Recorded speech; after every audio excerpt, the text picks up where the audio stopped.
downtown San Francisco, Chicago, or New York City on a Monday morning, and you will notice something terrifying. The streets are quiet.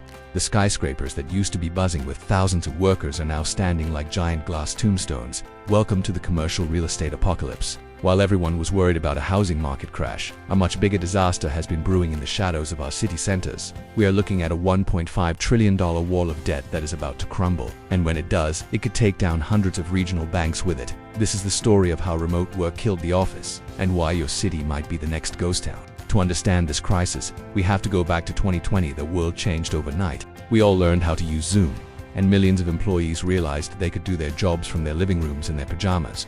Corporations loved it at first because productivity stayed high, but now, years later, they are realizing the cost. Office vacancy rates in major US cities have hit record highs, surpassing even the levels seen during the 2008 financial crisis. In some areas, nearly 30% of all office space is sitting completely empty. That is millions of square feet of expensive real estate generating zero value. But here is the problem. These buildings were bought with massive loans. Commercial mortgages are not like your home mortgage. You don't lock in a rate for 30 years. These loans are usually for 5 or 10 years, and then a massive balloon payment comes due, or you have to refinance. Right now, there is over $1.5 trillion in commercial real estate debt that needs to be refinanced in the next couple of years. But remember, interest rates have skyrocketed. A building owner who was paying 3% interest is now looking at 7 or 8%, and because the building is half empty, it is worth significantly less than it was 5 years ago. So, the banks are refusing to refinance. This triggers what economists call the urban doom loop.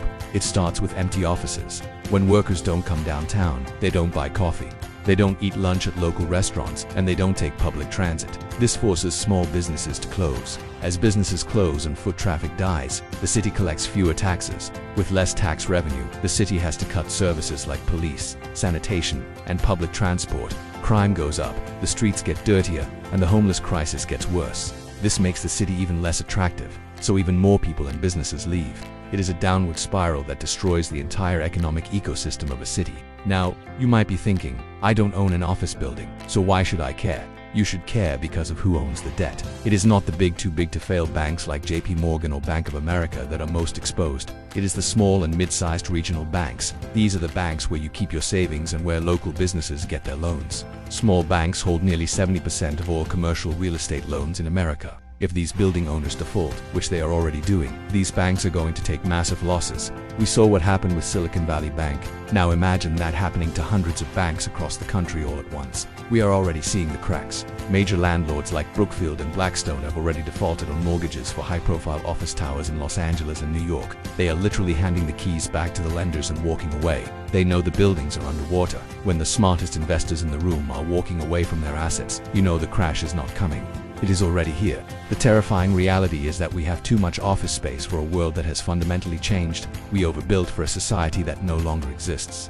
Converting these offices into apartments sounds like a great solution, but it is incredibly expensive and structurally difficult. Most of these buildings are not designed for residential plumbing or natural light. So, they sit there, empty, losing value every single day. This crash is going to be slow and painful.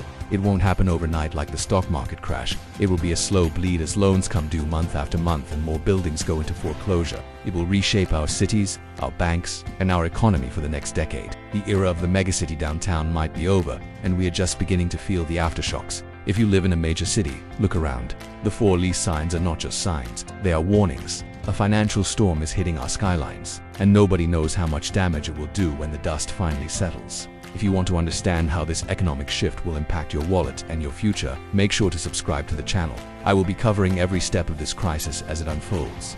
Thanks for watching.